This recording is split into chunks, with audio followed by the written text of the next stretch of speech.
Pantas Kalina Oktarani nggak tahan, terbongkar penyimpangan seks yang dilakukan Vicky Prestio. Kalina sebut dia nggak pernah puas.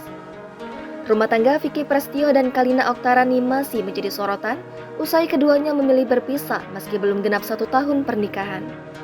Alasan mengapa keduanya berpisah pun hingga kini masih menjadi perbincangan hangat. Padahal sebelumnya, Vicky sempat menyombongkan diri dan pamer kekuatan sebagai gladiator yang ingin selalu memuaskan sang istri. Akan tetapi, pernyataan Vicky yang menyebut selalu bercinta hingga 3 kali sehari demi memuaskan Kalina Oktarani justru mendapat balasan tak terduga dari seksolog Dr. Boyke. Tak hanya itu, Dr. Boyke pun secara terang-terangan menyebut bahwa apa yang dilakukan Vicky adalah bentuk penyimpangan seksual.